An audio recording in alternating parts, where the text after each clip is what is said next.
Good evening, everybody. Welcome to the series on Telearogya. Today, we have a very interesting topic on nutrition, exercise, and mental health. So, we're going to just begin another 2 to 3 minutes. So, we're just giving time for a few more friends of ours to join in. So, just 2 more minutes, if you could bear with us. Thank you.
Dr. Mahesh, you are on mute mode.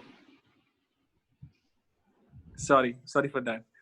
I think it's already 2 minutes now. So, I think it's time to begin. We are 40 plus friends now on the forum today. So, welcome back to series on Telearogya. Today's topic is very interesting. It's on mental health, exercise, and nutrition.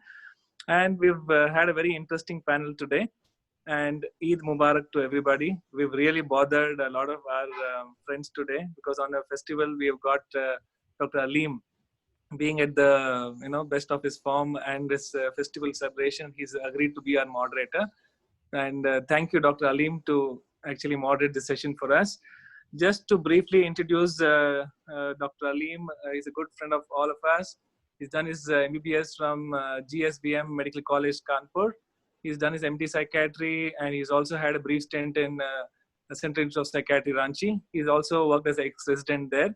He's a visiting professor of psychiatry at Lucknow Medical College, and he is right now at the best of his form and the direct council member of Indian Psychiatric Society national body. He's also known to be financial secretary of IMA Lucknow. Welcome to Dr. Aleem. Dr. Aleem is going to moderate the session, take care of the topic, and make sure the session is going to be interesting. He's going to introduce the speakers and topic to us. Over to you, Dr. Aleem. Thank you, Mahesh bhai. Thank you so much for your kind words. I think when we were planning for the topic, we already know the importance. Most of the patient comes, sir, parhez kya karna hai? What do we have to eat? What do we exercise? So I think these two topics were combined later on. So it will be a very good take-home message. It will be a good topic for ourselves only. What we do, what we can suggest to our patients also. So at the outset, I'd like to thank Dr. Mahesh, whole of the technical support team, both the speakers, resource persons for today. The first speaker would be Dr. Ashutosh Shah. He is consultant psychiatrist, Sir H.N. Reliance Foundation Hospital, and Dr. H.D. Gandhi Hospital, Mumbai. He is very interested in academics. Whenever we ask for him, he is there with the evidence. So I think what this topic needs is him on a topic where everyone is suggesting. We need evidence.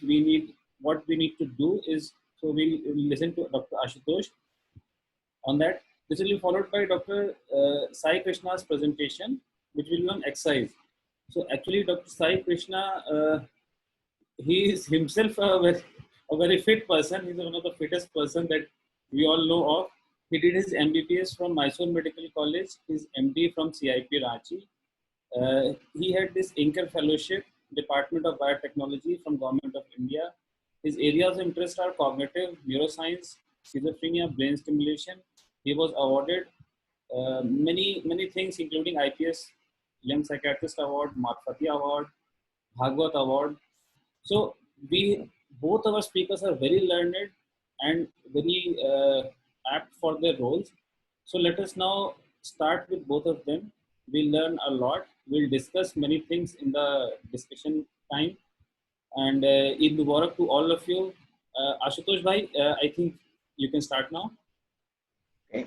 Thank you, Dr. Alim, Dr. Mahesh, and everybody. And thank you very much for taking the time out to join us. So I'll start with my presentation on nutrition and mental health.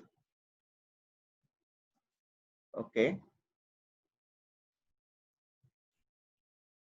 So we are what we eat. To an extent, this is true. The importance of nutrition and diet on human physiology and body composition is known. Additionally, it also has an impact on our mood and well-being. Now, mental disorders, as you all agree, are complex disorders, and there is increasing evidence to show there is a strong association, and I would stress on the word association. It's not causation. What we know so far is largely association between a poor diet and exacerbation of mood disorders and other psychiatric disorders. So the large extent of the information and the buzz surrounding this topic is coming from the media, the press, and the internet. And this will make us believe that there is strong evidence base to support this link. The reality is otherwise. In fact, it's very difficult to prove the role of a specific diet or a dietary component in the contribution to mental health, be it causing, preventing, or treating a disease. So I'm Dr. Ashutosh, and I'll be taking an overview on this particular topic and presenting whatever the latest scientific evidence we have in this particular arena.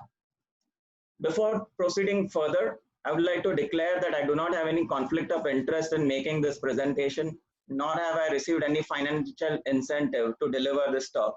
At the same time, if I'm recommending to eat certain vegetables, I do not do any trading in the commodity market. So there is absolutely no particular interest from my side in doing this particular talk. So the role of diet in somatic illnesses is well acknowledged. We know the quality of diet is well known to be associated with many diseases like renal disorders, hypertension, diabetes mellitus, stroke, and cardiovascular disorders. The brain, as we know, operates at a very high metabolic rate. In fact, it is the highest metabolic rate amongst all the organs in the body. And what nutritional psychiatry proposes is that diet contributes to either resilience or a risk in promoting mental well-being as well as mental illnesses. Now, what is the evidence when I say this? So there are well-designed studies which have been done over the last 10 years, which have demonstrated an association between the quality of the diet and the change or improvement in certain psychiatric symptoms or disorders like anxiety, depression, attention, and irritability. Now, the positive effect size would make that dietary contributions could have a clinically relevant meaning for the patient. However, the evidence base is not there for a therapeutic impact of dietary interventions in treating mental illnesses. So let's talk about what is known. So as a preventive strategy, we know that a good quality diet is known to prevent the risk of having major depressive disorder. Now, there have been actually 4 meta-analyses in this particular sphere, 4 systematic reviews and meta-analysis, which actually support this association, and 1 which does not. So there was no correlation over there.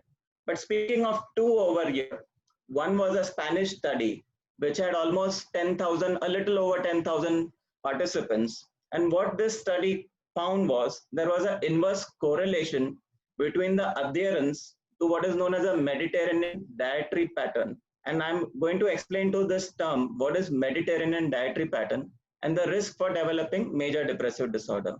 So Mediterranean dietary pattern involves 2 things, a Mediterranean diet and then a dietary pattern. So when I say Mediterranean diet, this is a diet which essentially consists of food whole grain foods. So a food rich in fruits, vegetables, legumes, cereals, as well as moderate intake of dairy products, moderate intake of alcohol, and less intake of red meat and use of olive oil. So that is what is Mediterranean diet. And the second thing is the dietary pattern. So as you know, human beings are very good at pattern recognition. But if you ask anybody, what did you have today morning? They might take some time to recollect. And then it doesn't have much of value figuring out, okay, you had 2 biscuits, you had this, etc., etc. What we are essentially looking at, largely what kind of a food pattern is a given individual following. Is he consuming whole grain food, fruits and vegetables? Is he consuming processed food, etc.? And based on this ton overall, we decide whether following a healthy diet or he is not following a healthy diet.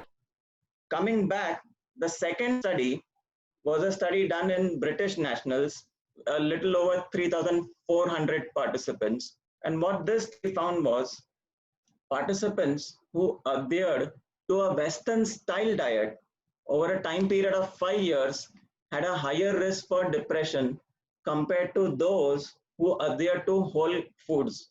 So Western style diet is a diet which is predominant consumption of, let's say, pizza, then processed foods, as well as foods rich in red meat and beverages, colas. So, and less consumption of fruits and vegetables. So this was another study.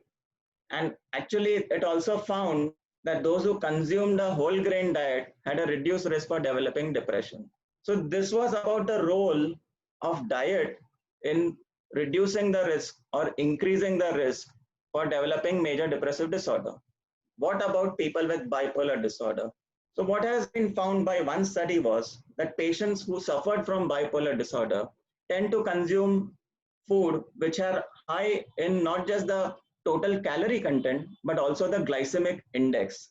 This was also supported by several few other studies which showed that the bipolar patients tended to consume more carbohydrates, more sucrose, more calorie-rich foods, non-alcoholic beverages, sweetened drinks, cakes, and sweets.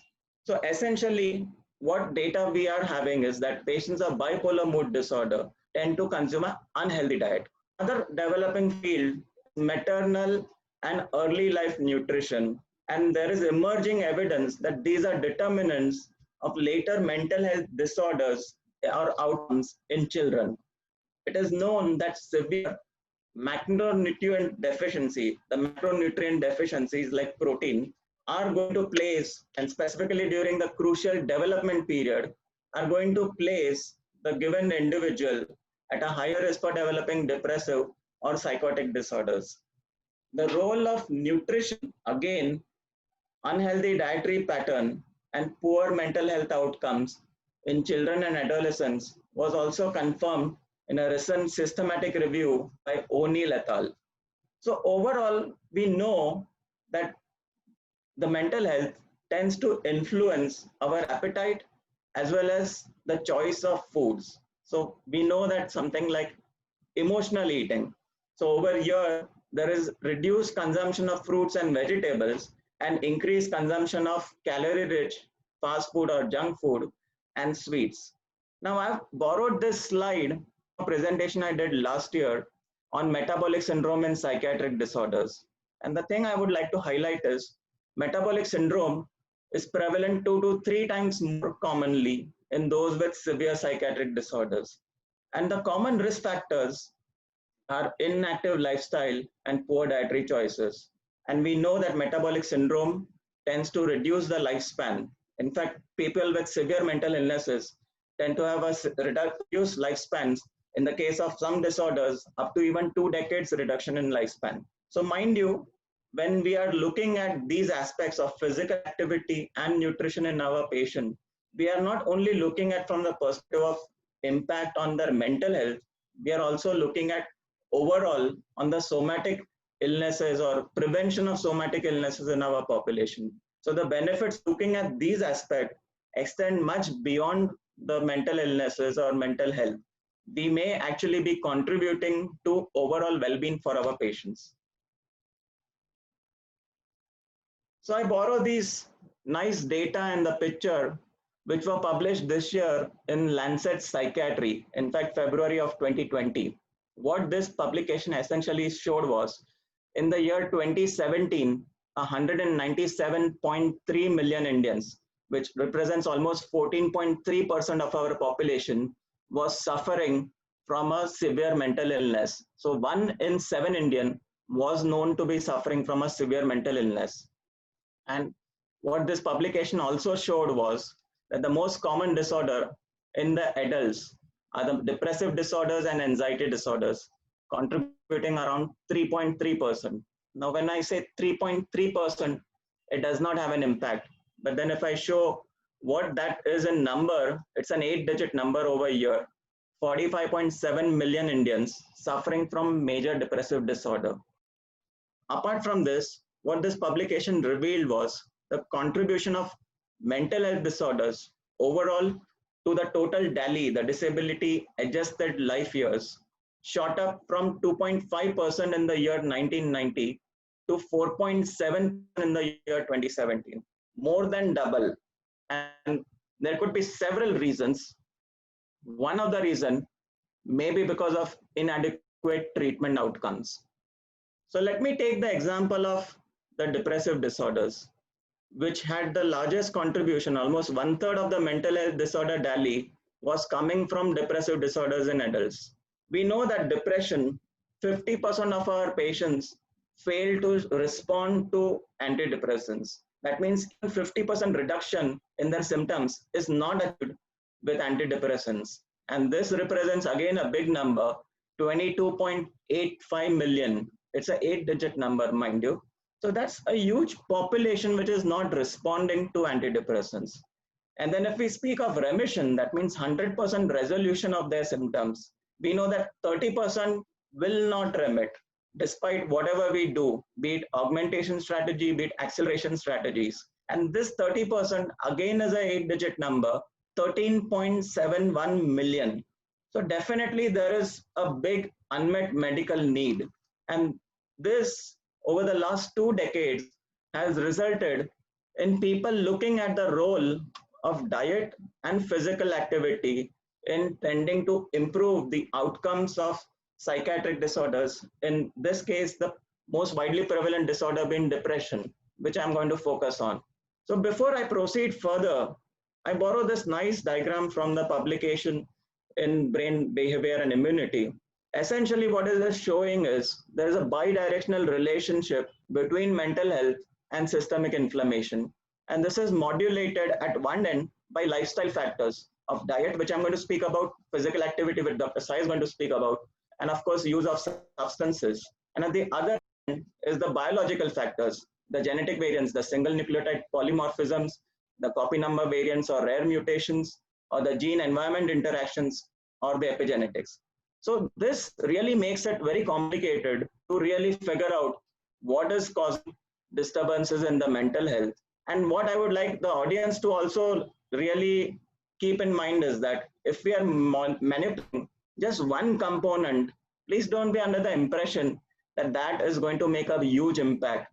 We need to have an integrative approach, approaching on everything, working on the biological factors through our psychotropics, looking at the lifestyle factors, looking at the inflammation, and then of course improving mental health and well-being through non-pharmacological means. So please do not consider my in isolation and say, okay, from tomorrow I'm going to only prescribe diet and physical activity to treat my patients. That would be a very, very fallacious interpretation. So I borrow this slide on clinical assessment of nutritional deficiency straight from the Harrison Handbook of Internal Medicine.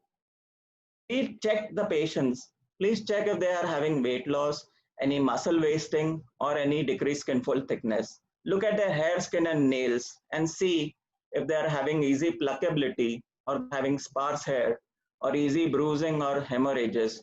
And the deficiencies I've shown over here in the italics, or if any hyperpigmentation of the skin or spooning of the nails. Look at their eyes. Check the eyes if there is any conjunctival pallor, any ophthalmoplegia, if there is night blindness, bitter spots, or dryness.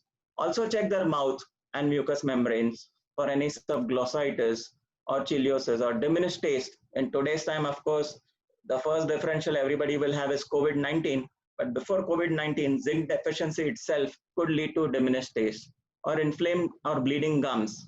Do the neurological examination. Check for symptoms of disorientation, for confabulation, pass pointing, cerebellar gait. Check if there is any peripheral neuropathy, if the dermatomes have reduced sensitivity to pinprick or needles and pains, pinprick sensation are complained by the patient. Check for the loss of vibration and joint position sense. This is the early neurological deficit in vitamin B12 deficiency. And this may actually indicate if the person could be having vitamin B12 deficiency. Check also for other symptoms of edema, hepatomegaly or heart failure. Of course, there would be myriad other causes which could be causing this. One of the things could be nutritional deficiency. So delving into the topic, let's take the example of the most widely prevalent disorder, major depressive disorder. And when Dr. Alim approached me roughly 3 weeks back, I started preparing.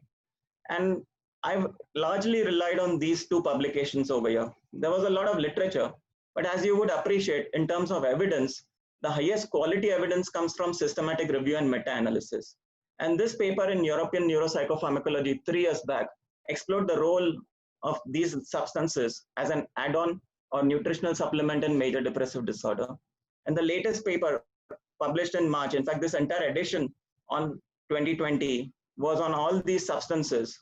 This was not a systematic review, but it compiled everything. And overall, what I found was the largest evidence base so far, and the strongest evidence base so far, has been for omega-3 fatty acids. Now, what did I like about this publication in European Neuropsychopharmacology was they gave the level or quality of evidence based on the NICE guidelines. So over here, level 1A evidence means that this was derived from a meta-analysis of at least 3 randomized controlled trials.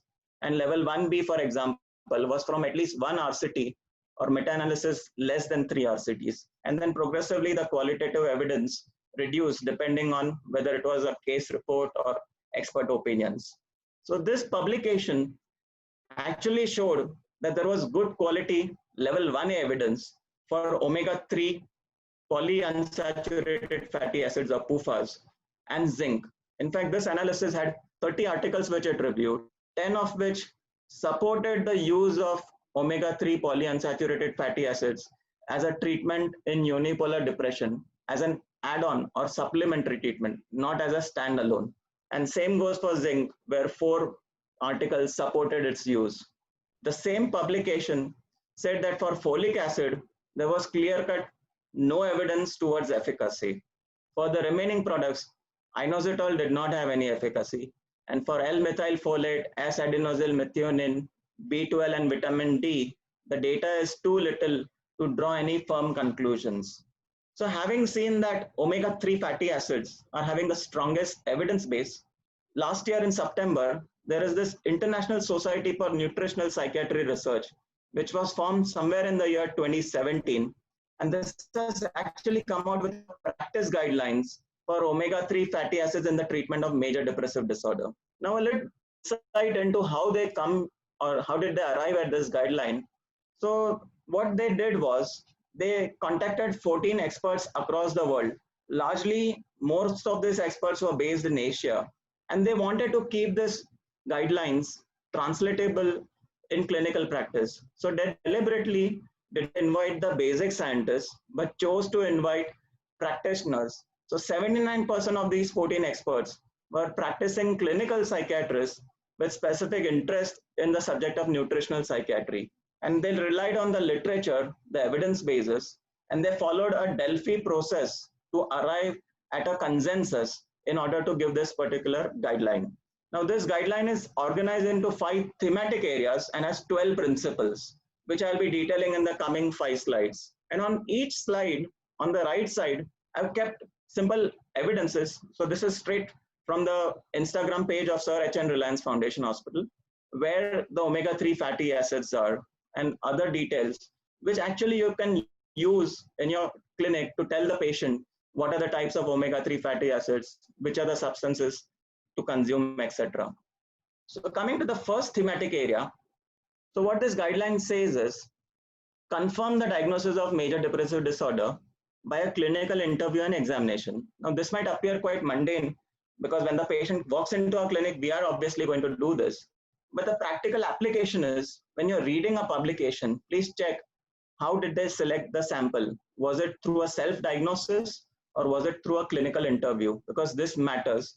Often if people are not having MDD and then they're exposed to omega-3, they may not actually respond because the diagnosis itself was flawed.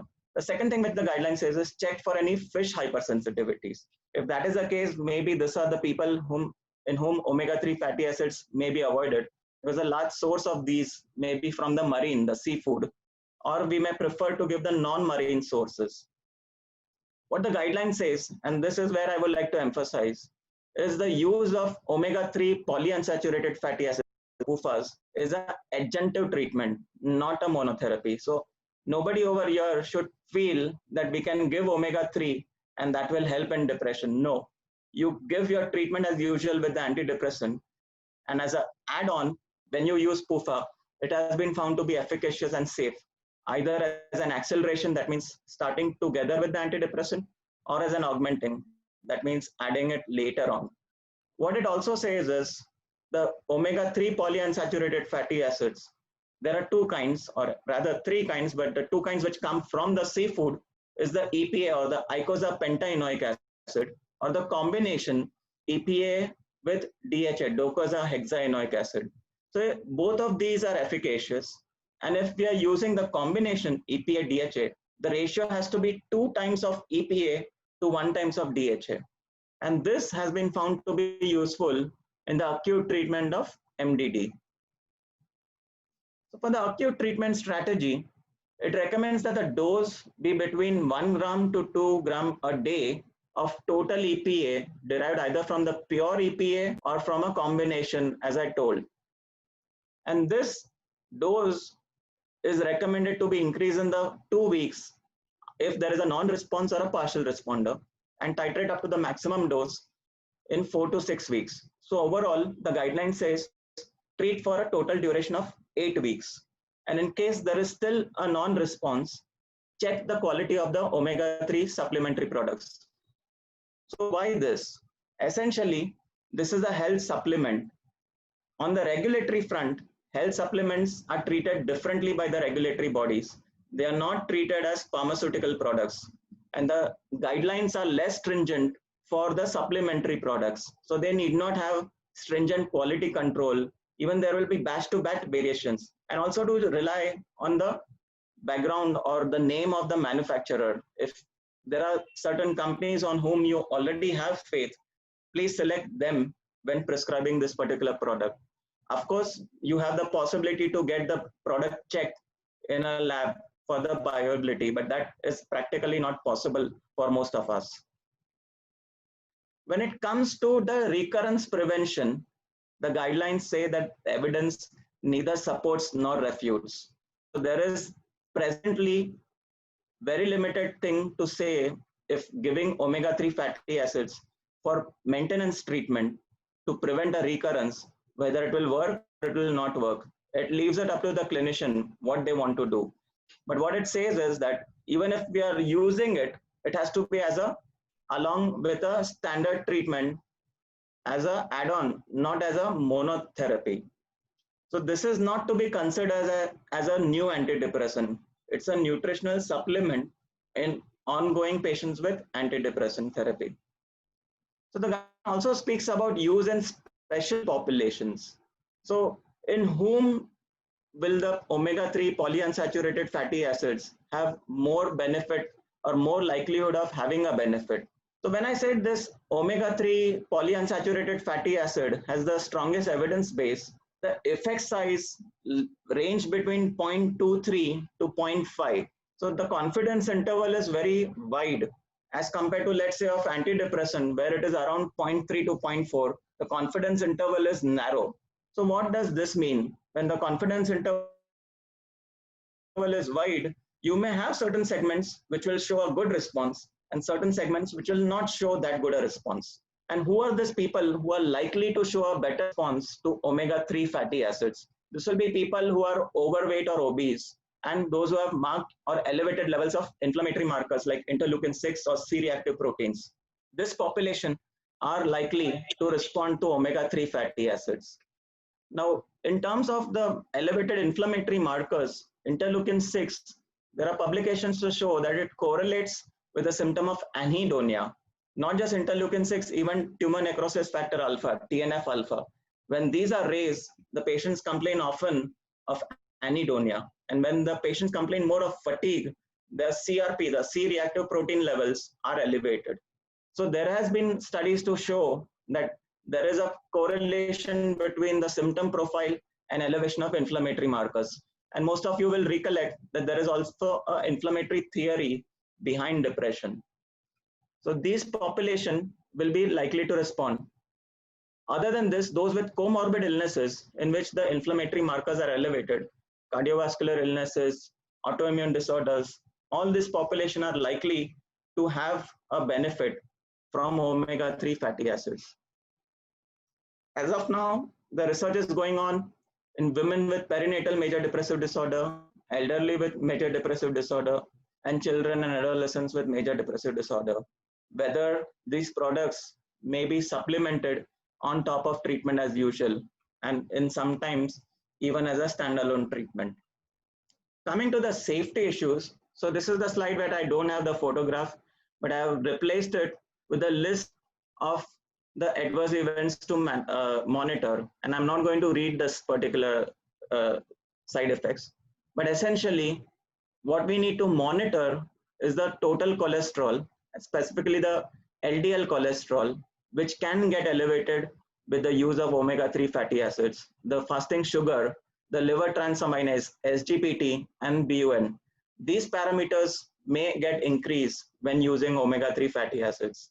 Apart from this, theoretically, we can also anticipate lowering of the hemoglobin and hematocrit and prolongation of the partial thromboplastin time and the activated partial thromboplastin time. So people who are on warfarin or aspirin, theoretically, there's a chance of prolonging their bleeding time.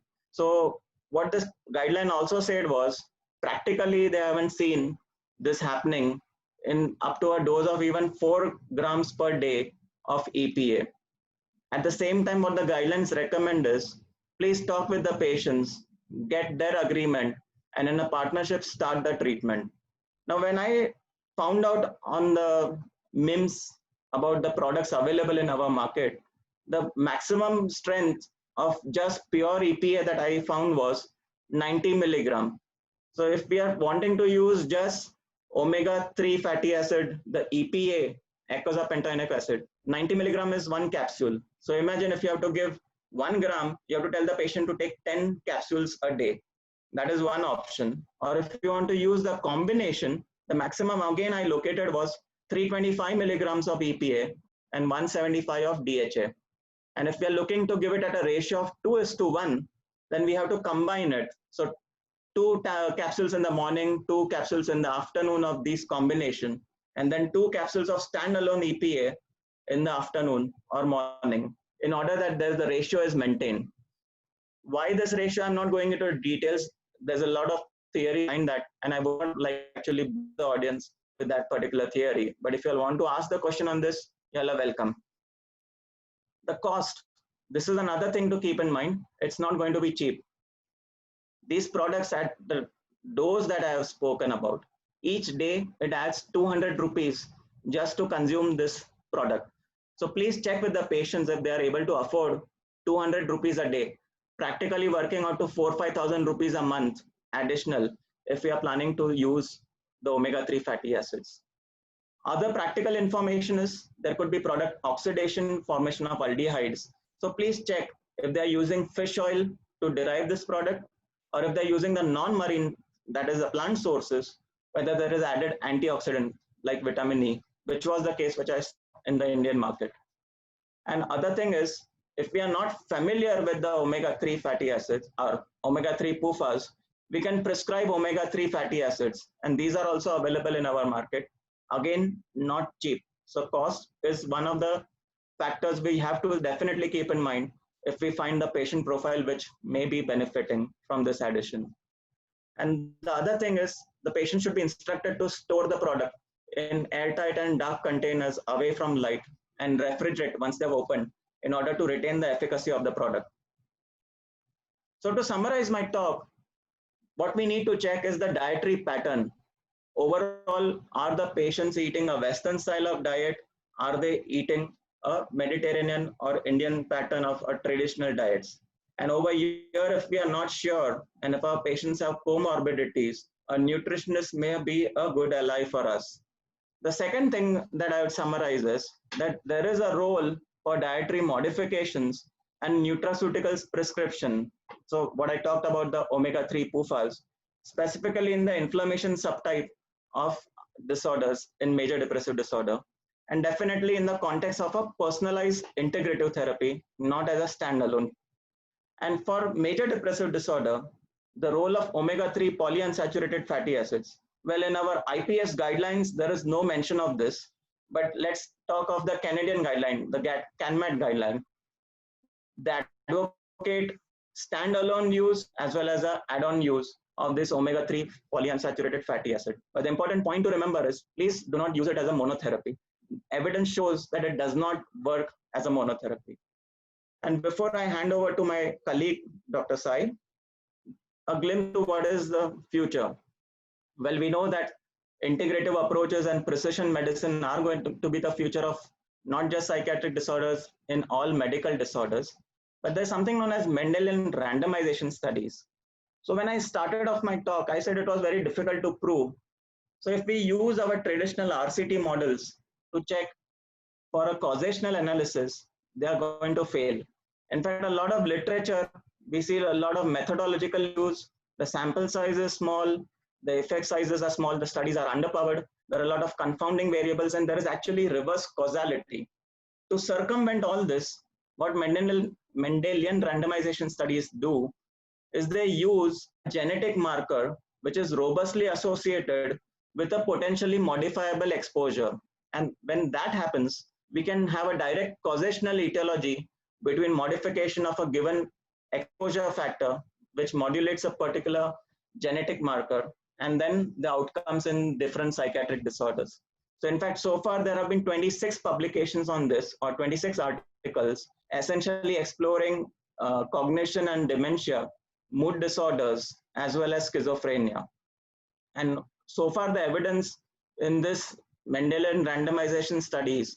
So for vitamin D3 and cognition and dementia, two Mendelian randomization studies with diametrically opposite conclusions. One saying it has a role, one saying it does not have. And then of course for schizophrenia, they have not located anything for vitamin D3. And even in mood disorders, it failed to show a causational role between any given dietary component and mood disorders. So this is the future. It does not replace our RCTs, rather it supplements. But the problem today is we do not have sufficient genetic markers to explore this, but this will be the case in the near future. And the other area is psychobiotics.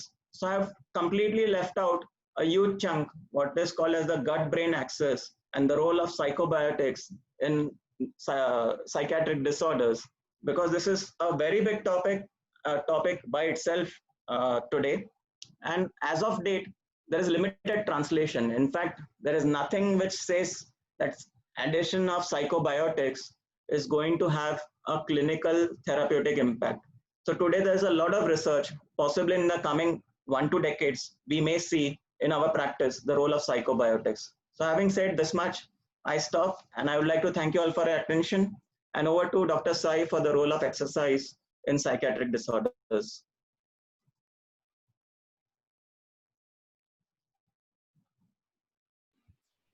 Sai, please go ahead.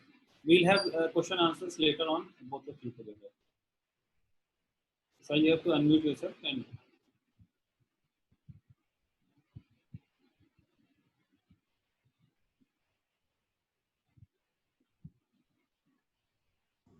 thank you, Dr. Ashutosh. My part of presentation will be on exercise and mental health. Uh, Before I start, I thank the organizers and the chairperson for giving me this opportunity to be speaking on this platform, Telearogya, and on this particular topic, which is quite interesting. And being a sports enthusiast myself, you know, uh, it is quite privileged to be speaking on this particular topic. Before I begin, I think should I mute my video so that it is better? Not necessarily. Okay, so before I begin, I just want to disclose one thing that, as I've said, I'm a sports exercise enthusiast, yes, but I don't have first-hand experience in research related to this particular topic of exercise and mental health.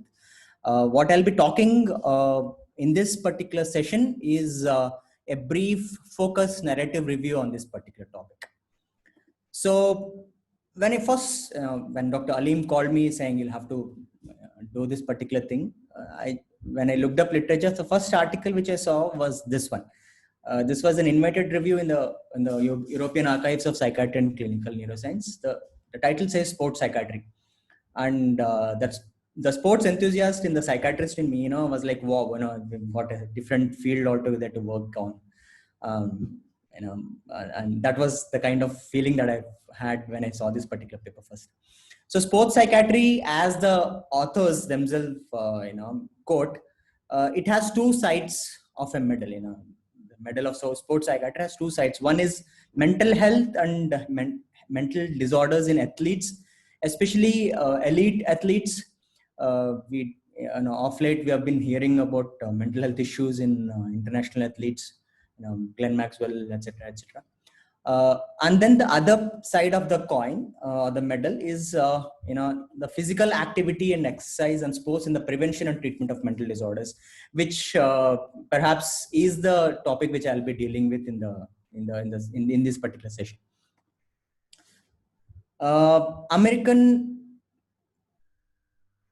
The ACSM is a Society for Sports Medicine. It defines exercise as a planned, structured, and repetitive bodily movement done to improve or maintain one or more components of physical fitness. And they define exercise therapy as a regimen or plan of physical activity which is designed and prescribed and intended to relieve or heal a disorder. So, typically it applies for physical therapists like the PMR doctors and the physiotherapists. But for us, we traditionally psychiatrists who talk through the sessions and are comfortable prescribing, diagnosing conditions and prescribing them medications.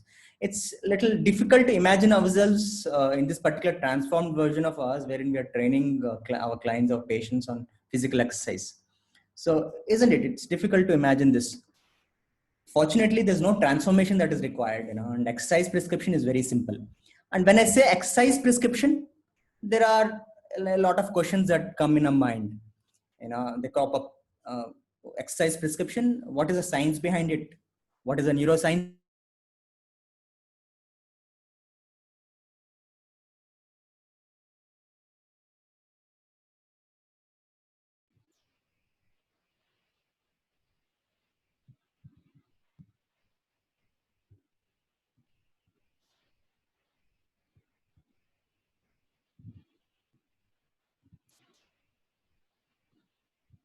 Sai, your video is paused.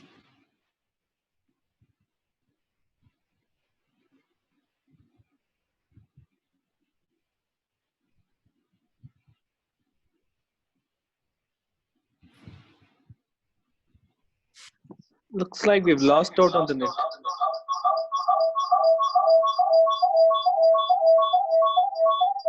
I think the connection is lost. We just getting back.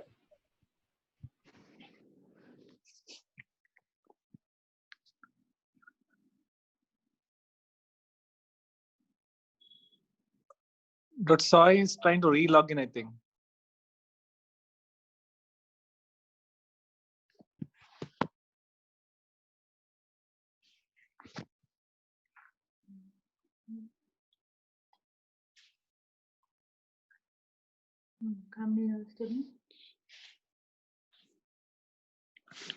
Dr. Aleem, are you online?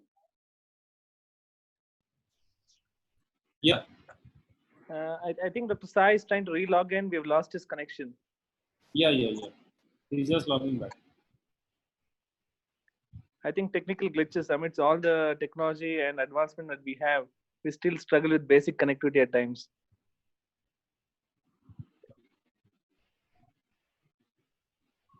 That we have to take into account. Yeah. Bottlenecks. Probably till he joins in, there's some questions you can post it to Dr. Ashutosh if you think that you want to keep this audience busy. Yeah. Dr. Ashutosh, would you like to take up a few questions? Yes, I think we can fill in the time with the questions over here. Are you able to see the question answer logs that are there? First question is, SAM E has been shown response equating to antidepressant in many studies.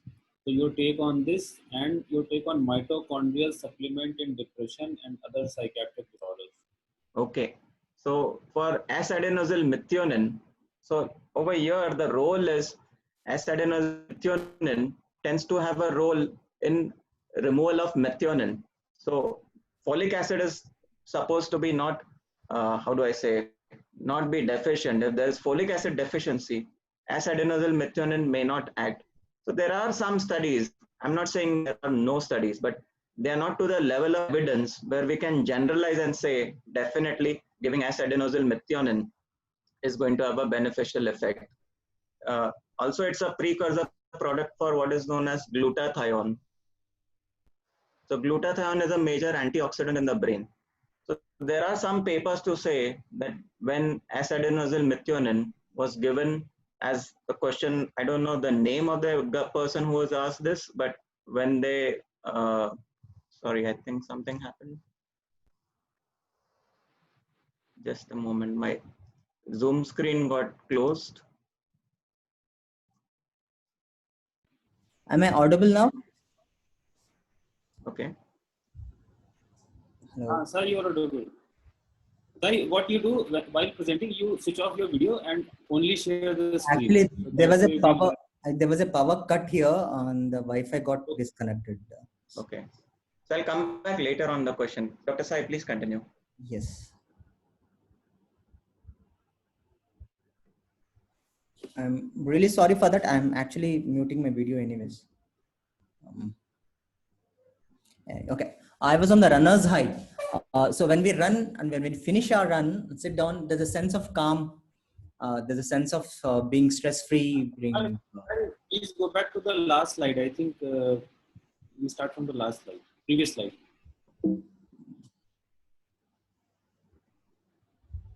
This one? Previous. One more back. The exercise therapy you were discussing. Okay. I'll start from there. Yeah. There, we lost our link. Yeah. If you want, you can switch off your video or whatever suits you. Just a moment.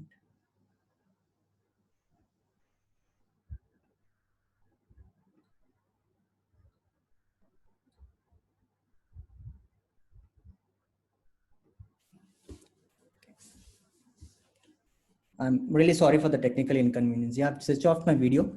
So the definition of exercise therapy is it's a regimen or plan of physical activity which is designed and prescribed and intended to relieve or heal a disorder. This definition really actually fits to that of a physical therapist, a physical medicine rehabilitation doctor or a physiotherapist. But then, for we psychiatrists who talk through sessions, we kind of understand a person's mind and try to diagnose him, try to prescribe him medications like pharmacotherapy, psychotherapy, etc. It's really difficult for us to imagine this transformation wherein we are training people, prescribing what kind of exercise that one should be doing. So fortunately, actually, there's no transformation that is required, and exercise prescription is quite simple. And when I say exercise prescription, so there are, like I said, there are numerous questions that crop up in your mind. One, what's the science behind it? what's the neuroscience behind it, whether the exercise is for prevention of mental disorders or is it for treatment of mental disorders really. And if it is effective, what is the evidence, what is the level of evidence that is available, and what are the indications that we might be using. And then when you say it's prescription, I should also be telling what is the kind of exercise, the dose, duration, etc., etc. So through this session, we'll try to answer these questions one by one. When you run, when you jog, when you kind of do some exercise, you sit down after the exercise, you sweat, there's a sense of calm, there's a sense of being stress-free, you're like little high. This is what is termed as the runner's high. This term came in around 1980s. And ever since this particular term came in, people started understanding what is the science behind this runner's high, what are the mental effects, what are the effects on brain of running, and what is this euphoria due to, how is it caused, etc., etc. So far, there have been 4 substrates that have been largely identified. One is the neurotrophins, which basically, most common people understand, like, when you do exercise, it's like endorphins, those happy things that play a role. Then endocannabinoids and the reward system and the serotonin, dopamine, the monoaminergic system, and lastly, the GABAergic system. So these are the 4 substrates that have been found to underlie runner's high. And very recently, and intriguingly, the transcriptional signatures, there are certain microRNAs and their role has been identified in runner's high, and they have been found to be associated with these 4 of the substrate that I have already told. So largely from runner's high to the neuroscience of exercise and various neurobiological mechanisms which are relevant to mental health. The neurobiology happens at 3 different levels, to simplify this. One, like I've said, the neurotransmitters, monoamines, dopamine, serotonin, etc., etc. The ion channels, the calcium, sodium, and the potassium ion channels. And trophic factors are like BDNF, GDNF, etc., etc. And then these particular factors start a cascade of events that then lead to what is called as mitochondrial biogenesis, and ultimately leads to 2 things, that is neurogenesis and angiogenesis, which together cause neuroplastic changes in the brain. So neurogenesis, angiogenesis, neuroplasticity. These factors have been found to have beneficial effects in several neuropsychiatric disorders and mental health disorders. As identified by this particular paper are Parkinson's disease, Alzheimer's disease, and major depression. Talking of major depression, like it has been the focus in our previous talk by Dr. Ashutosh as well. So apart from these factors, there's this new concept of immune theory or the inflammation theory behind depression. So what are the immune and neuroprotective effects of physical exercise on the brain and depression is an important question to be answered. So the answer is not simple, it's a complex mechanism. To make it simple for you all, so what I want you all to remember is this particular factor called as PGC alpha, which is, you don't have to remember the whole name. It's peroxisome proliferator activated receptor gamma coactivator 1 alpha, or shortly PGC alpha. So this is an important, member in this particular complex understanding. What it does is it regulates the NF-κB pathway. NF-κB is nuclear factor kappa enhancer pathway of activated B cells. So this is B cell immunity. This is humoral immunity. So this PGC alpha regulates the humoral immunity signaling pathway, which actually leads to generation of interleukins, interleukins 1, 6, and tumor necrosis factor alpha, which are pro-inflammatory in nature, and subsequently leads to inflammation and immune suppression. So what happens in depression is, in depression, this NF-κB signaling pathway is activated, which leads to, again, a lot of interleukins being generated and in the peripheral system, and then leading to inflammation and immune suppression. Similar mechanisms have been identified for diabetes mellitus as well as metabolic syndrome. So depression activates NF-κB, and what exercise does is it regulates the PGC1 alpha factor. This is there in the muscles. So the activated PGC alpha in the muscles, further what it does is it actually inhibits the NF-κB signaling pathway, and kind of reverts the inflammation back and gives a short-term immunity, a short-term humoral immunity, and ultimately leading to depression being resolved. So this is in short the neurobiology, the neuroscience behind the effects of exercise on various mental disorders. Second question, I would actually take up second and the third question, that is whether it is for prevention or for treatment, and if effective, what is the evidence, etc. So the prevention, first of all, I'll talk about prevention. Prevention in psychiatric disorders with exercise has been proposed for two conditions. One is dementia, second is depression. So in depression and in dementia prevention, so WHO has given two recommendations based on two hypotheses. So the hypothesis is that around 1/3 of the dementia cases are attributable to modifiable risk factors. Yeah. So modifiable risk factors means, the fitness, etc., etc. And then what's good for the heart is good for the brain. So these are the two hypotheses on which it gives two recommendations. The first recommendation is that physical activity should be recommended to adults with normal cognition to reduce the risk of cognitive decline. So this is the first recommendation, whose quality of evidence is moderate and the strength of recommendation is quite strong. The second recommendation is that, the physical activity may be recommended. Here you see it's may be recommended. In the first recommendation, it is should be recommended. The first physical activity may be recommended to adults with mild cognitive impairment to reduce the further risk of cognitive decline. So although the quality of evidence is low and the strength of recommendation is conditional, so these are the two recommendations WHO gives for prevention of dementia. Now coming to depression. So can depression be prevented by physical activity? Yes, this is a meta-analysis which was published in the American Journal of Psychiatry in 2018.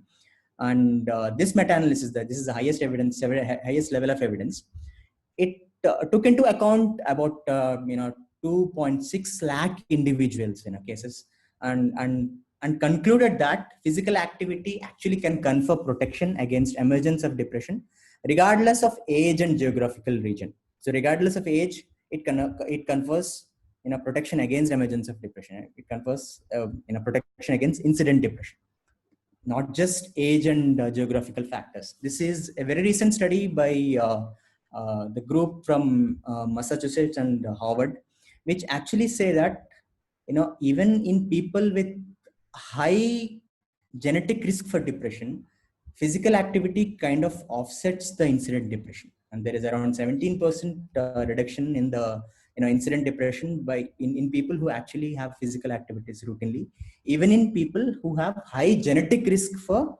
depression. So dementia, yes, physical activity can prevent dementia. To depression, it can definitely prevent depression, physical activity to an extent. So coming to treatment, so like I've said, highest level of evidence, like what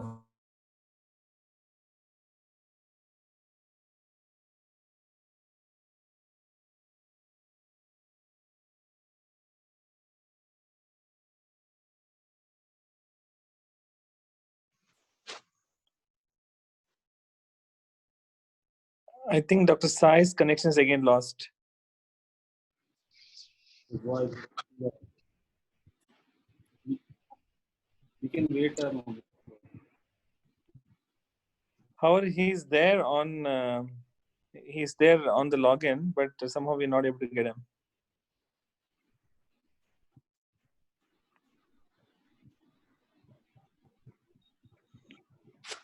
Maybe to make the efficient use of the time, can I just continue with the answer to the first over here? Yes.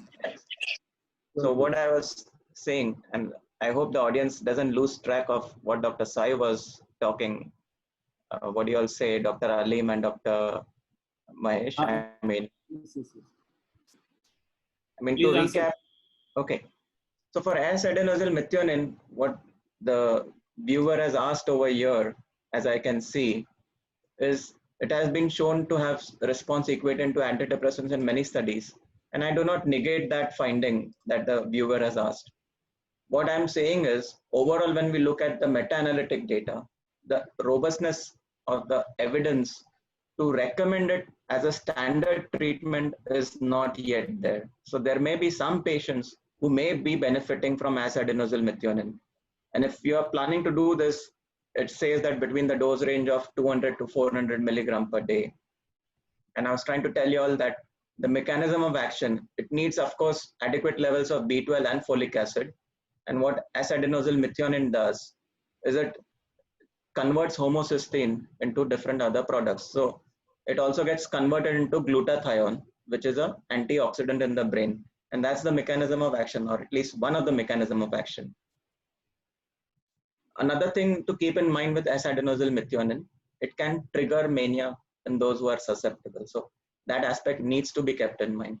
And for sure, no supplementary products are to be given as standalone for treatment of any psychiatric disorder, not just depression. So if somebody is saying that there is a paper which says it is having antidepressant level of efficacy and I will give it as a standalone treatment, I'm sorry, today at the scientific evidence level, that notion is not actually supported.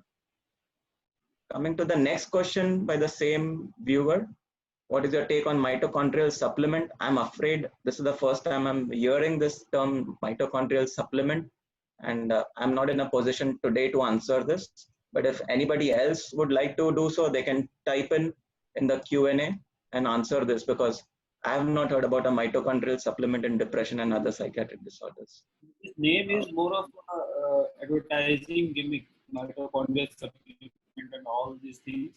These are the names given by certain promoting agencies. So they call it mitochondrial this and that, so that some things can be extracted. But because we are not having any high level of evidence that is available for that. So I think, Sai is back. I'm so sorry. No, I think it has not exercised, I think, fully. Or is that right? Second time that's happening. And, Hope Sai didn't take a break to do his exercise amidst his presentation. So I'm so sorry. Maybe for this. Fast breaks. Sai, carry on. Yeah.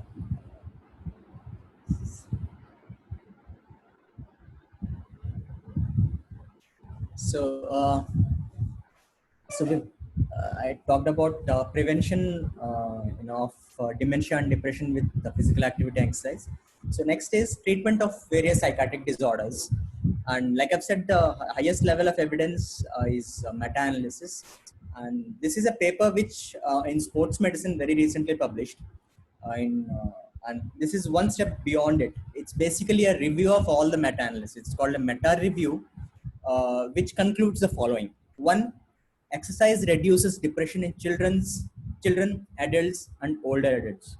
So there are 8 meta-analyses to support this particular assertion. Second, there are 3 meta-analyses to say that exercise reduces anxiety symptoms. There are 2 meta-analyses which say that exercise is effective as an adjunct in reducing positive and negative symptoms of schizophrenia. And then there is 1 meta-analysis each which supports exercise in improving global cognitive function in schizophrenia and children with ADHD respectively. So there's enough amount of evidence to suggest that in various psychiatric disorders, exercise is recommended. So when coming to the level of evidence here, we see that starting from mild cognitive impairment, Alzheimer's, dementia, various substance use disorders, schizophrenia, unipolar depression, anxiety disorders in general, and post-traumatic stress disorder, the evidence level is 1A. 1A is presence of homogeneous results from various systematic reviews. So 1B evidence is present for other anxiety disorders like generalized anxiety, panic disorder, and anorexia nervosa. Whereas for bipolar disorder and obsessive compulsive disorder, the evidence so far is only at the level of case series. So it's evidence level 4 is case series only. For other disorders, it's less than that. It's it's only expert opinions, etc. So for various psychiatric disorders, a level of evidence is quite good, and the recommendation is that as an adjunct, it's important to see here, as an adjunct, exercise is recommended for all these conditions. As an adjunct means, to speed up or enhance the effects of the treatment as usual, which can be pharmacotherapy, which can be psychotherapy for, as the individual. And then also when side effects like lethargy and metabolic syndrome are there in these symptoms, then that is when exercise tends to work the best. When I talk about metabolic syndrome, like as what Dr. Ashutosh also mentioned, metabolic syndrome is a very important thing nowadays. And as we psychiatrists know that this is when, only when patient comes with metabolic syndrome, weight gain, that is when we think of exercise as a recommendation for them. It's true for me as well. So there is moderate evidence. This is the most recent systematic review. There is moderate evidence to say that exercise indeed reverses metabolic syndrome. We can confidently tell that to our clients that exercise will reverse your metabolic syndrome. And there is moderate evidence which is available for this. This is a very interesting study which is published in Lancet Psychiatry. It took into account a whopping 1.2 million individuals in the USA. And what it did is it found out an association between physical exercise and mental health. So in the whole sample, in those who exercised, the mean mental health burden was significantly lower than those who did not exercise. This is the one take-home message from this particular study. And in a subsample, in a subset of sample where they had previous diagnosis of depression, there even exercise kind of significantly reduce the mean mental health burden in these patients, which is done on a general population on 1.2 million individuals. So talking of three questions, like now we'll come to the prescription proper. What is the type of exercise that we should be recommending? What is the dose? What is the duration, etc. The WHO has given global recommendations on physical activity for health. Mind you, this is for health, not for mental health. In this, they have divided activities into moderate intensity activity and vigorous activity. Moderate intensity activity includes brisk walking, dancing, gardening, traditional hunting, general building tasks like painting, etc., etc. And also carrying or moving moderate loads of less than 20 kgs is also considered as moderate activity. Vigorous activity is running, climbing briskly, uphill, and then fast cycling, aerobics, and then carrying objects with more than 20 kg. So that is vigorous activity. The general recommendation is that for children for 5 to 17 years of age, moderate to vigorous activity of around 60 minutes a day is recommended. And if you want additional benefits, more than 60 minutes. And for adults, for more than 18 years or above, and also for older adults, so the recommendation is 150 minutes per week. So it's 30 minutes a day, 5 days a week of moderate exercise, and half of it, that is 75 minutes week of vigorous exercise. And if you want additional benefits, so it is up to 300 minutes of moderate activity or 150 minutes of vigorous activity. And with, on certain days, from 2 to 3 days a week, there can be strength training, which is, which using weights and etc. So this is a global recommendation for health. Now, what about mental health? What that we are concerned about? So, treatment of various psychiatric disorders, that was based on the RCTs. So, the standard protocol in all these RCTs is, the training which is used. The type is endurance training, which is running and bicycle. That is cycling basically. And the sessions used to last about 30 minutes, and 3 per week. And the dose for the duration is for 8 to 12 weeks, that is for around 2 to 3 months. So this is a standard protocol used in RCTs, which has found significantly better improvement in psychiatric conditions with physical activity. Now coming to prevention, when WHO says it is recommended for prevention of dementia, what is the type of exercise that is recommended? So they say aerobic exercise, which includes taking a dog out, cycling, some amount of jogging, 10 minutes of this activity twice a day, and then resistance training twice a week. So this is what is recommended for prevention of dementia in normal individuals. So for prevention of depression, so what it has been found is that walking correlates with low intensity activity, running correlates with jogging in the kind of effects on depression, incident depression. So running, jogging, biking, they're all more or less equivalent to high intensity training. Low intensity training correlates with high intensity. What we should be saying here is any kind of exercise is fine. So it's important to note that any kind of exercise has to be told to individuals where where the ultimate aim is to prevent depression, maybe the first depression or maybe relapse of depression. So in those cases, any activity is recommended. So that's important. So in this 1.2 million study, what it has been seen is, not just these activities. Here you see that popular sports has the most reduction in the percentage of mental health burden. So popular sports, it can be, it can, change with region to region. Like for India, maybe it is kabaddi. If that's a popular sport, that is going to reduce the mental health burden the most. And more or less, other activities don't have much of a difference here. But second important point is to note that household physical activity is not enough to reduce mental health burden. Household activities like, maybe bringing some things from the supermarket to house, all these things are not really, you know uh, they don't really reduce the mental health burden. This is what this study found. Now, this is another interesting study. This is on a sample of around 11,000 individuals. This study from the University of Colorado.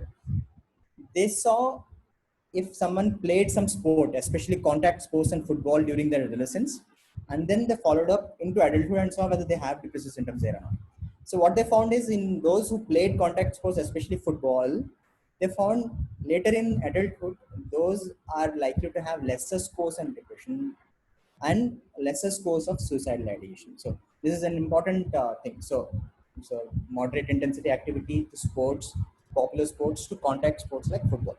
So this is what are the recommendations for the type dose. Type 1 dose. So now coming to the dose, this is about the type. So dose for depression, this study, the genetic risk study, which saw instant depression being reduced by physical activity. So they found that 3.2 hours a week, which is roughly translatable to 30 to 35 minutes daily, plus 1 day rest, is important to significantly reduce the risk of depression. So it is 30 to 35 minutes daily plus 1 rest day. And what about this 1.2 million study? The dose is 45 minutes a day. So, for generally, to reduce mental health burden, not really a particular diagnosis, to reduce mental health burden in general, 45 minutes a day exercise is what is recommended. And how many days, what is the duration, or what is the frequency? So they found that around 20 to 23 days a month, that has got the significant impact on reducing the mental health burden. What's intriguing here to note that, once it goes beyond 24 days, and it becomes every day, no rest days, the mental health burden tends to increase. So it's very important that rest days have to be there in between. 1 to 2 rest days per week is very important to to have any mental health benefits in subsequent. So in most cases, when we say 30 minutes a day, this much exercise, jogging, most say, I can't even walk that much. I can't walk 10 minutes. You're talking about running for 30 minutes. Not possible at all. This is the most common kind of the situation which we are all going to face. So what's recommended is guided and graded programs. Guided means group training plus a trainer. They see each other and then start improving on that. Graded programs is, it's like no fixed pattern, but they start having, they'll first establish a baseline of what is feasible, what is a feasible exercise that this person can do. That's a baseline. And then from there you negotiate, and then incremental increases in the duration spent. First is the duration. Say if someone can do walking for 10 minutes, be the first baseline. Then from there increase walking to 20 minutes a day, then 30 minutes a day. So till the point you reach the recommended guidelines. Then the third step is increasing the intensity. Now from walking, move on to brisk walking to jogging to maybe jogging uphill to running. So that is how we need to increase the intensity. So establish a baseline, increase the duration of whatever is the baseline. From there on, then from there you increase the intensity. This is what is recommended. Apart from guided and graded, there's another entity called aided now, with a lot of technology coming in. Fitness trackers telling them 2,000 steps a day, 3,000 steps a day. That's very important. 30 minutes of daily exercise is equivalent to 3,000 steps in your fitness trackers. So 3,000 steps is the ultimate goal that we should have for every day. So that is the conversion there. So 30 minutes a day is equal to 3,000 steps a day.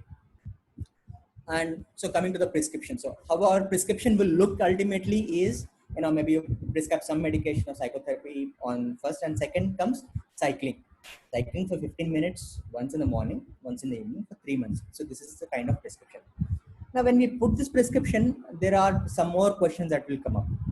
So what are the cautions that we should be taking? Are there any contraindications for exercise? What are the side effects of this particular exercise? So there are no absolute contraindications for exercise, because an exercise starts from even small walking. So there's no contraindication for walking. The caution should be that history of coronary artery disease or being high risk for coronary artery disease, we should be a little cautious in them.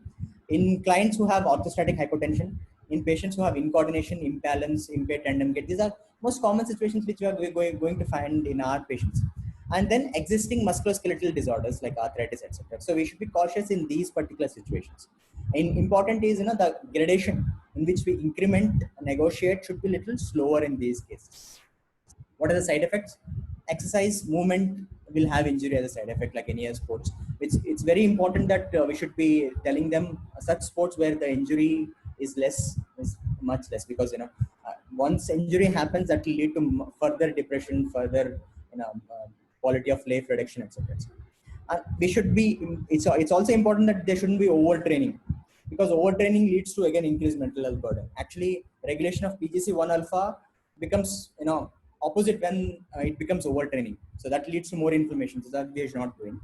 And then one positive side effect, I'll say positive side effect because most of the evidence says that exercise dependence or exercise addiction is a positive side effect of physical activity.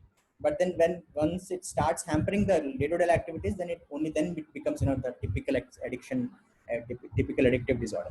So for us, exercise dependence is one of the side effects which is considered positive. And then coming to the biggest hurdle, that is motivation. All of us face, someone who does exercise every day will also face this particular problem. So when you say do cycling for twice a day, patient will tell you, Doctor, give me one more pill. Maybe give me one more pill which will take care. It's a replacement for exercise. I'm ready to take that, but don't tell me to exercise. So exercise pill. The good news is that there's an exercise pill in the pipeline. So this is a very recent. I want to share this with you all. It's just published on 10th July in Science, reputed Science. What these guys did is, this is from the University of California, San Francisco, UCSF. What they did is, they extracted plasma from young mice after the exercise session. And then they transferred this plasma, which contained a factor called as GLPD-1. I'm not coming into the full form of GLPD-1.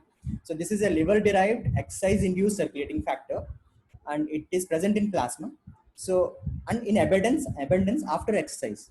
So they extracted this GLPD-1 and then injected it into old mice who cannot exercise, who are incapable of working out.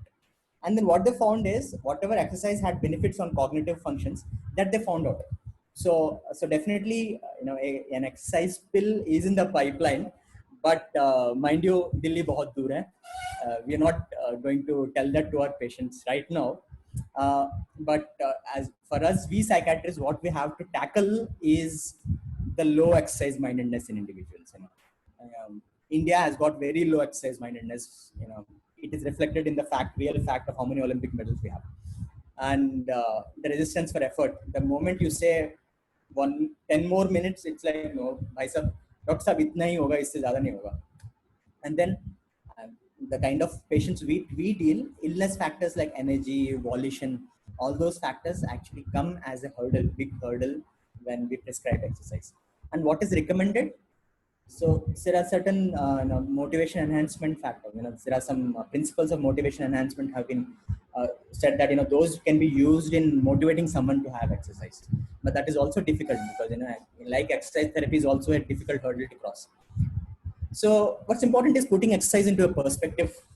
Mastery and pleasure is the principle of behavioral activism, the cognitive behavioral therapy, wherein apart from asking the patient about what exercise he does, then move on to what exercise he likes, then move on to what exercise, game or sport you like to watch. So you reduce your expectations there. And then from there on, also ask him what are his hobbies. Say if someone says my hobby is dancing, so include that in the regimen of the behavioral activation. If someone says I like cooking, put that also into the prescription, modified prescription. If someone says I like going out, moving out with friends and chatting, chit chatting, etc. So also include that. So the modified prescription, it looks something like this. So instead of cycling, you move on to Zumba, maybe 15 minutes a day, 15 minutes twice a day. So, and then plus give him this behavioral, activation, or classically called as activity scheduling. So put this chart to him. So morning, evening, Zumba. And once a week, you have Zumba kitchen wherein he can, people can come together, they share their recipes, involved in cooking, etc., like their hobbies. And also on weekends, have a Zumba brunch when they can come, people can come together, chat, who does Zumba well, who doesn't do well, who looks good, who doesn't look good, chit chat. So these are the factors that kind of, push the person to do the exercise. Our core is to have, physical exercise twice a day. So these are the factors that are going to help someone in doing that, motivating them, that person to doing that. More importantly, there are more mass motivation effects. So Fit India campaign is a campaign which is launched by Government of India in the month of August last year, August 2019, uh, with the aim of get fitter, healthier, and happier. So happier, that is when, where we mental health professionals come into picture. So this is a campaign which was led by the Government of India. Predominantly, why? Because there are some data from ICMR which says that 54% of Indians are physically inactive. They have low exercise motivation, and then 10% only go into pleasurable activities. So the resistance to effort is much bigger in we Indians. So this is mass motivation. Globally, there's GAPPA. GAPPA is a global action plan for physical activity by WHO, and what WHO deems is that, out of the 17 sustainable developmental goals for 2030, so 13 can be associated with physical exercise. More importantly, the SDG, the Sustainable Development Goal 3, is for health and well-being, which specifically says about increasing the mental health, increase in the cognitive functions, enhancement in the cognitive functions, and increase in well-being and quality of life. So physical activity will be related to these three, and WHO actually plans out a lot of things, creating, you know, you know, centers here and there, wherein there are exercise parks, there are exercise motivated jogging parks, etc. So WHO is planning certain things on a global level that will, we prescribing exercise to our clients is kind of a small push towards this particular ultimate goal of improving the global health. So what are we taking home tonight? Basically, the take-home points. The take-home points will be that exercise has a definite brain basis. Two things that we learned today are PGC1 alpha and GLPD1. Exercise is effective in preventing dementia and depression. And any exercise of 30 to 35 minutes a day, that is 3000 steps, is effective. And for general population, sports, maybe we should encourage someone to go into some sports, where there is group activity, 45 minutes, 3 per week. And exercise as an adjunct is effective in not just in preventing, but also it is effective in treating depression, substance dependence, schizophrenia, anxiety, etc. More than a particular fixed dose regimen, graded and guided modules may be more effective, and it should be aided if we put in more things, club together, other hobbies together to motivate that person to take up exercise and ultimately, you know, reap the good benefits of exercise on mental health. I'll just sign off my presentation on a personal note. There are three things that are common from my journey uh, of being part of a cricket team of 11, wherein which produced 4 psychiatrists.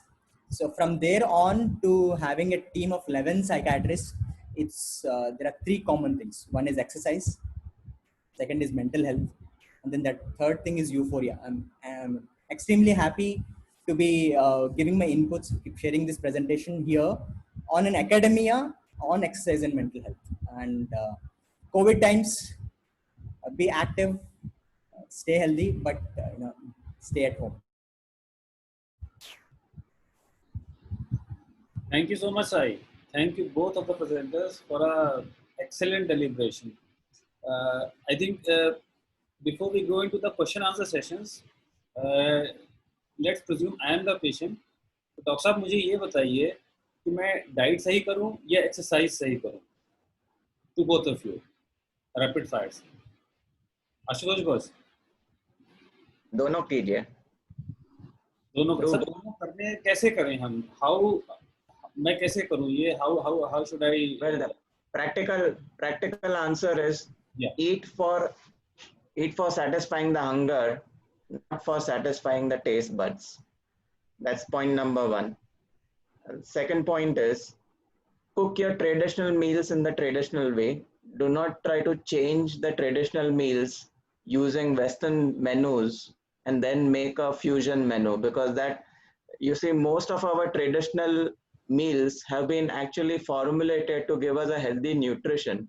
Somehow we have landed up changing the menu to suit our taste and losing the nutritional value and suiting more our tongue buds. So that is to be avoided.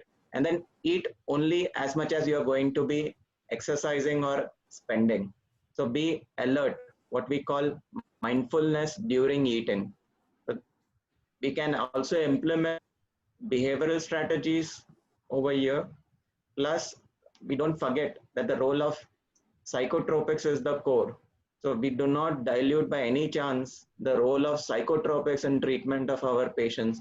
Our patients shouldn't get an idea that, okay, if I eat well and I walk well and I sleep well, I don't need the medicines. That's not true. It's an integrative approach. And for some people, we may find that exercise may not show benefits. So it's not a panacea cure. There will be a segment which may not respond to a given dietary intervention. So we have to have the clinical acumen also. At this stage, there are no biomarkers to comment on this, but in the future, we will be able to give a personalized medication.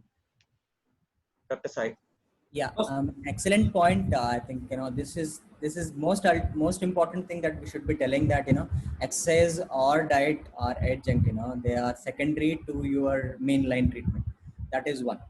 So second important thing is, when we talk of these two, they are complementary to each other. Diet, exercise. There are different levels in which these two together go. Say for example, I am following a diet, a particular diet that has been prescribed to me, and I am following a particular exercise pattern that is prescribed to me. If there are lapses in the initial phase, what happens if there are lapses in the diet? Say for example, someday someone had an extra biryani.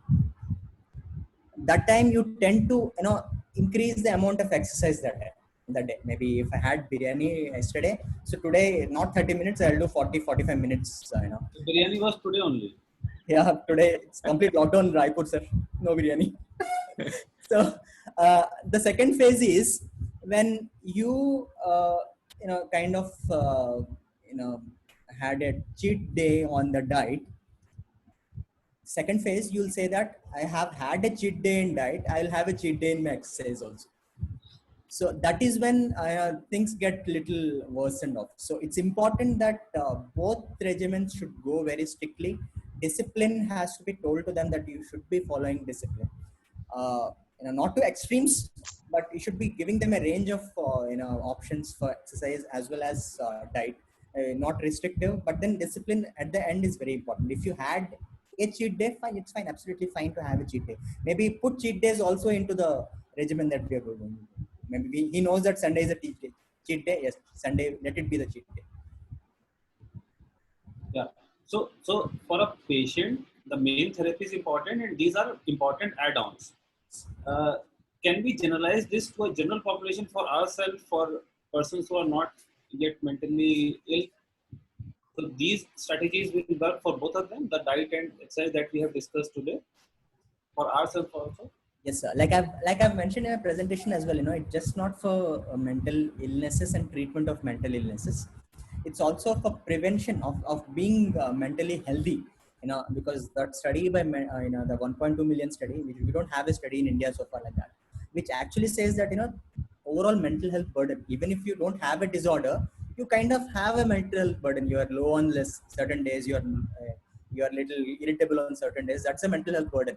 So enhancing or improving that mental health burden and definitely diet as well as exercise have got tremendous role in it. Okay. So if I say to my patient, this your muscles have PDC1 and GPD1, and it is a medication or it is a therapy that is ingrained in your muscles. You need to exercise your muscles to release this chemical to get well. So would this be an too much exacerbation? Would this be a false statement, or we can say? I think because me mentioning these two molecules and neurobiology is for the well-read psychiatrists here, but I don't completely say no to when you're saying this to patients. There are certain people, you know, who actually will come to you and ask that, you know, you're saying fluoxetine to depression. I know I know about serotonin theory, which fluoxetine enhances serotonin and hence my depression will be okay. But you're prescribing me exercise. So how is exercise going to improve my depression? So if you get this set of this may be one in some days when you might have this at certain patients, maybe you can explain him a little better if he is more interested in knowing things.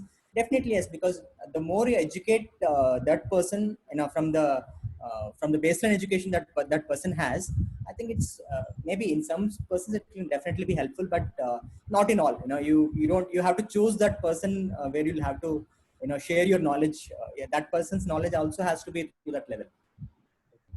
Dr. Ashutosh, our senior from Dubai, Dr. Subhash Pradhan, has asked, are there any foods to be avoided in certain psychiatric disorders? Well, over here, there is no definitive yes categorical answers. What we know so far is in lactose intolerance and gluten intolerances, definitely we have a role for avoiding dairy products, for avoiding exposure to gluten products. But in terms of psychiatric disorders, no. In fact, there are this fancy concepts that for autistic children, don't give these products or that products. So far, there is no conclusive evidence to say yes and no. But mind you, just I would deviate from the topic to show that there is evidence accumulating that consumption of high sugar products may sometimes increase hyperactivity, and this is physiological. And also in children and adolescents, they have shown that consumption of the colas, excessive consumption, could be a risk factor for future addiction. Of course, this is at the hypothesis level, but just for an academic insight, these are something which is already there. And plus the risk overall on somatic illnesses. But per se, there is no standard categorical reply that avoid these foods or those foods. Is it possible that a person who is into these cravings, these are part of the same set? A person who is craving early on or who has food cravings is liable to develop bipolar or a mental illness later on. Well, so here actually it's a confounding variable. And what is the evidence or how do we know that it's not the disorder which is leading to this? You know, we know that the HP axis, the hypothalamic pituitary axis, dysfunction exists in several psychiatric disorders and consequent changes in the neuroendocrine, the leptins, the ghrelins, and many other things. How can we say that it was the deficiency or exposure to a given agent which triggered the mental illness and not the other way around? So this is where I'm saying the RCTs may show an association, but that's it. It may be just an incidental finding and nothing more than that. We will have to wait for future Mendelian randomization analysis to give a categorical reply. And if I just remind the audience of the slide where there is a role of each and every factor. So our disorders are complex disorders. We cannot isolate one factor. Of course, the only thing that we know is in lactose intolerance, gluten deficiency or gluten intolerance, or in phenylketonuria, where elimination of phenylalanine diets are known to be, you know, actually therapeutic. Barring this, everything else, we may have case reports saying, but that is a one-off. We cannot really generalize it. That's the point. Okay. Sai, next question to you from Subhash was, are there any recommendations for the type of exercise that is aerobic versus non-aerobic exercise? Sai. So yes, sir. Actually, the recommendation is that it should be a combination of both aerobic and non-aerobic. Like I've said, the strength exercises those are recommended for twice a week, whereas generally twice daily exercises are mostly aerobic. So that is a recommendation. Recommendation is mostly aerobic, that is twice a day for a shorter period of time. And then on twice a week basis, it has to be non-aerobic, that is strengthening exercises. So by aerobic we mean the cardio activity, the fast activity that we do, and by non-aerobic They have direct effects on the autonomic system and the cardiovascular system. Those are aerobic. by non-aerobic we mean the resistance training, the Resistance training, strengthening resistance training. isometric exercise that we do. Okay, okay. Ashutosh boss, Dr. Malay Dave from Mumbai, your and our good friend, has asked you a question. First, he has congratulated you. Thank you. The question is the role of omega-3 fatty acids in schizophrenia. Any recommendations in practice? And what is the role of nutrition or diet-based therapies in CBDs like autism and ADHD? Okay. Part of you already answered. So you please take up this question. No, very valid questions. In fact, I'll just take a little bit time to explain the mechanism by which the omega-3 fatty acids are bringing about changes in depression. So in fact, multiple hypotheses over here. One, it says is it is involved in the integrity of the cellular membrane. So, the cell membrane consists of phospholipids, and that is where it says that the EPA, the omega-3 fatty acids, as well as DHA, are able to maintain the integrity and the fluidity, because this is where the ion exchanges and various other inputs and outputs from the cell would be happening. So one way we are contributing to preserving the cell membrane fluidity and structural stability is by this omega-3 polyunsaturated fatty acid. The second mechanism it says is it is anti-inflammatory. So broadly, if you want to remember, omega-3 and omega-6, they are either anti-inflammatory or pro-inflammatory. So omega-3 is the anti-inflammatory, omega-6 is the pro-inflammatory. Now, traditionally, what is known in literature is the diet we consume should have a balanced proportion. So anything between a ratio of 1:1 to 1:4. There is some data to say that 100 years back, our diet consisted of 1:4. That means for one omega-3, we were consuming 4 omega-6, or sometimes even 1:1. So our diet was not actually causing subclinical inflammation. So the dietary inflammatory index also exists. Now today, if we look at the fast food culture, the Western style diets, this ratio is very skewed. We have omega-3 of 1, omega-6 of 25, even 100. So the diet itself is having a high dietary inflammatory score. And then in a vulnerable individual, this will be contributing to the risk. So nutritional psychiatry, the proposition is diet may modify the resilience or the risk. So coming back to omega-3 fatty acid, what it does is it causes, the metabolism downstream after the eicosapentaenoic acid, is it goes into resolvins, prostanoids, and then it also gives one product on an endocannabinoid, EPEA. I forget the full form of this EPEA, but then these have actions on the microglia, and the microglia, as we know, tend to be involved in many illnesses, depression, even in other autoimmune inflammatory syndromes. And that is where, when the omega-3 fatty acid is increased, then the anti-inflammatory actions happen. So this is how it also protects. The third way this omega-3 fatty acids protect is it has modulating activity on the monoamines, serotonin, norepinephrine, and dopamine, all three. These are the few of the mechanisms that we are already aware of. So speaking of schizophrenia, which Dr. Malay has asked, there could theoretically be a role, because we know that there is an inflammation in people with schizophrenia. In fact, they have a higher autoimmune disorders associated with the symptoms of schizophrenia. Practically, as of yet, the evidence is not there. So the guideline which has come out is only for MDD.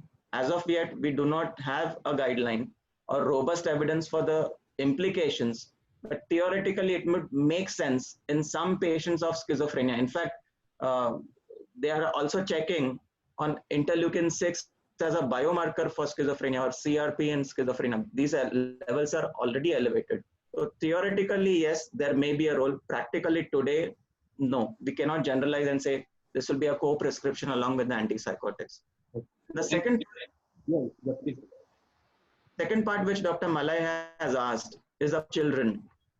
So role of nutrition in child developmental disorders. In fact, I would say this goes right at the stage of preconception and even during pregnancy, because this is where actually the damage is going to be happening. So know that folic acid is a very big role in neural tube formation in development of the brain in the fetus. During pregnancy, we can have transplacental transmission of this inflammatory cytokines, and this is where there are studies to say that maternal consumption of these omega-3 polyunsaturated fatty acids could have beneficial effects on the developing fetal brain. So I'm talking of even before the child is born. After the child is born, definitely there is lots of evidence to show that mother's milk provides a lot of nutritive value, contains a lot of these lipid-rich constituents for the fetal brain, apart from contributing to the microbiome in the child or the fetus, I would say, at that point in time. And then as the child is growing, the first 1,000 days, as they call it, or let's put it as the first 3 years, the role of various nutrients is definitely there in contributing to overall well development of the brain of the child. Simple example, iodine deficiency. This may manifest in what we call, intellectual deficiency in the children, because iodine and subsequently thyroid is involved in the neuronal migration. And when it is deficient, the neurons do not really reach the place where they are supposed to be reaching. And that is where this kind of deficiency may lead into symptoms. Speaking the question asked over here, well, there are some roles, not when the illnesses are there. So today, a child with ASD, ADHD, we cannot prescribe a given diet. We don't have that level of evidence to say dietary modification will have a therapeutic impact or prevention, because these disorders, at least for ASD and ADHD, there's a high risk of genetic transmission. So in these children, we may not be able to do much by dietary intervention. Having said that, let's take an ASD. They have a lot of, allergies and autoimmune disorders, and they have been known to be finicky, choosy pickers of food. So we have to ensure that they get adequate nutrition from whatever the food choices they are there. So that would be the role as on date. I think we are getting warnings from the organizers that we are overshooting the time. Sai, very brief question. Is yoga different from other form of exercises? Dr. Farooq has asked. See, yoga is a form of exercise, and Form of exercise or yes, I'll come to that. Yoga. There's a very nice review. I actually included that, but then because of shortage of time, I thought I'll exclude that. There's a wonderful review from a team from NIMHANS, which is by Bangalore, B.N. Gangadhar sir. It's an international reviews of psychiatry, which basically compares yoga and other forms of exercise. When I read that article, I felt they are more biased towards yoga being more for mind and exercise being more fit for body rather than mind. But the main focus of yoga is learning through those modes, being mindful of learning. So it has to do directly with the mind and its effects, while exercise on the other hand is predominantly for the body. And like what WHO says, what's good for heart is good for brain or mind. So heart comes in between, but then in yoga it has got direct correlations with the neuroscientific changes that are happening, the neuroscience changes that are happening. But if you have to compare both, which is good, so I will not recommend which is either good or bad. Actually both have to be there. So there are certain kinds of yoga that can be going along with along with exercises, like I've shared in that behavioral activation slide. wherein some form of physical exercise along with some other form of yoga. Yoga is mostly, into relaxing effects, whereas physical exercise is basically activating. It improves brain functions by activation, whereas yoga activates brain by predominantly, most of the yogic exercises predominantly act by relaxing the body. Okay. Dr. Shashika asked if we have, Mahesh bhai, will you allow 5 more minutes? Yes, yes, absolutely no problem. Only thing is people get restless and leave, so keep the interest going. So I'll be, Sai, Dr. Shashika has asked, isn't 10,000 steps per day advised as per you advise 3,000? Yeah, actually, there is a discrepancy in the so when it is about prevention level, maintaining a normal level of function, and it's a global recommendation. Global recommendation means for the ones who actually can only go up to 1,000 steps, so recommendation has to be 3,000. The moment you tell 10,000, they'll all say no, I won't. So the global recommendations are bare minimum recommendations that are there, and 10,000 steps are for different. So when you talk of weight reduction, so one important factor in metabolic syndrome otherwise is, otherwise also in most individuals want weight reduction. So for weight reduction, the recommendations are little higher. Some go up to 10,000. But what has been seen in most of the reviews and meta-analysis that the improvement in the metabolic parameters that occur are independent of weight loss. So weight loss is not really the focus here.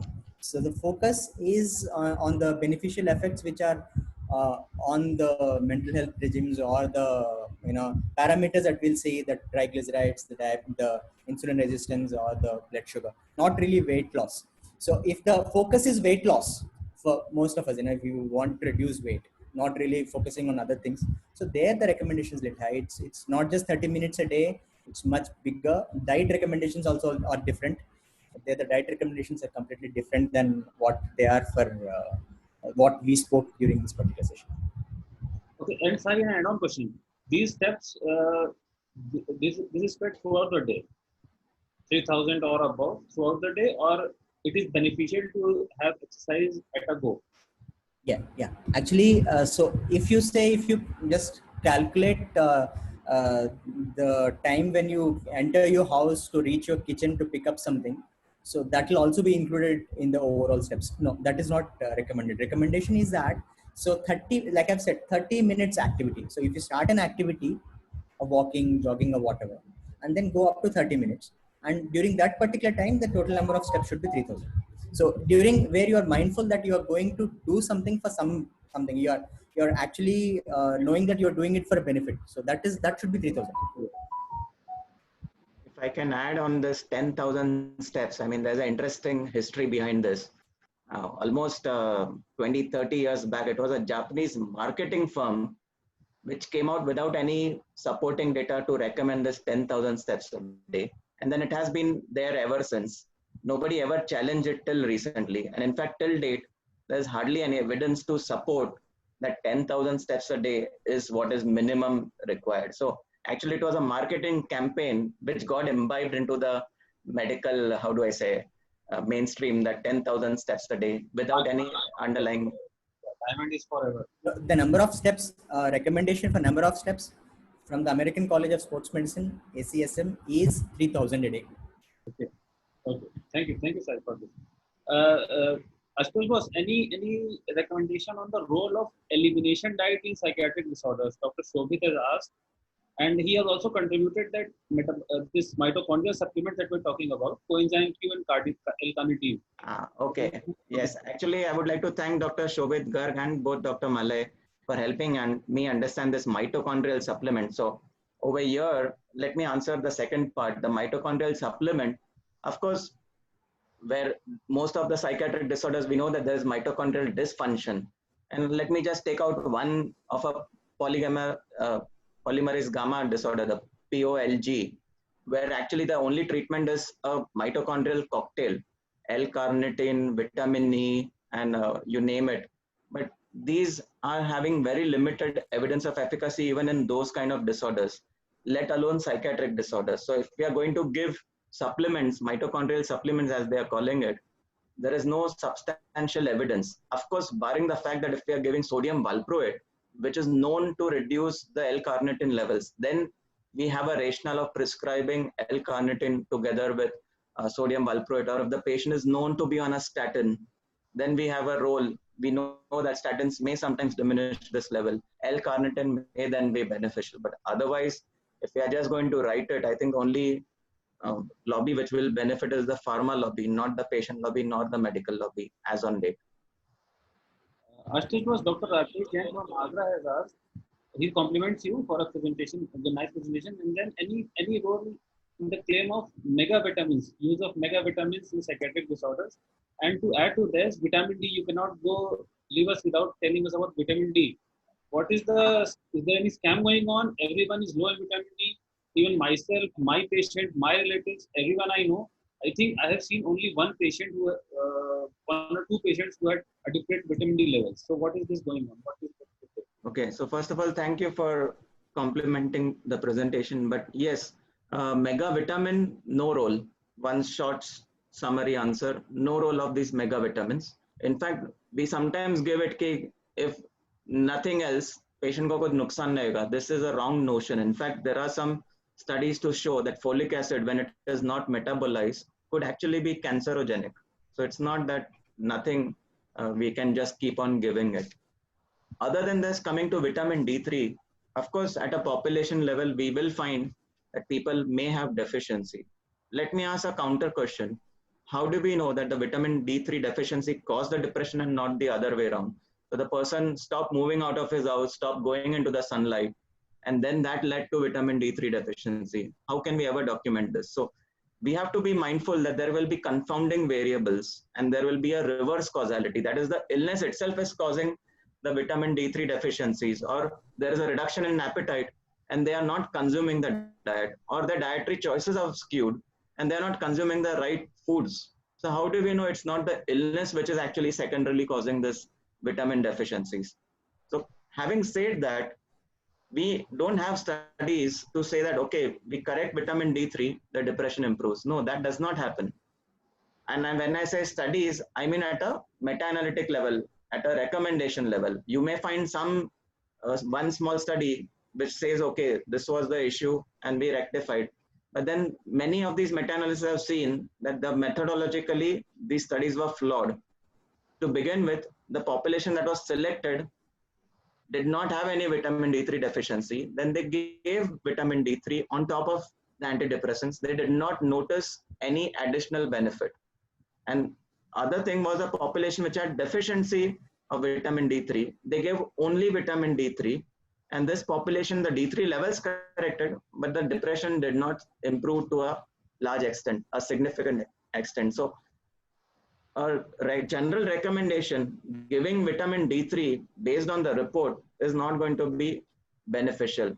The time when D3 actually is going to make an impact is intrauterine. So much before the individual is even born into the world.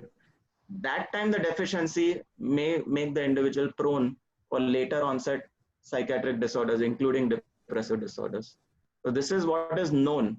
Of course, one can always look at paper which okay, give D3, but at a recommendation level, it does not stay valid. I think before we get thrown out, we should thank our organizers, Dr. Mahesh. A few names I'd like to take: Dr. Nishka Sinha, Dr. G.V. Ramana Rao, Dr. Shobhit, Dr. Sonia Pariyal, Dr. M.R. Jawar, Dr. Puru, Dr. A. Kusuma, Dr. Swaminathan Ji. These are compliments. Thank you, compliments. So, compliments to both of the speakers. I feel we can have a discussion going on even after this formal session is over. So I'd like to thank both of the panelists for this excellent deliberation. Really nice lecture. I think we'll have to repeat it at this forum or some other forum some other time, because I think this is a very relevant topic. And my suggestion to organizers is, can we get the physician?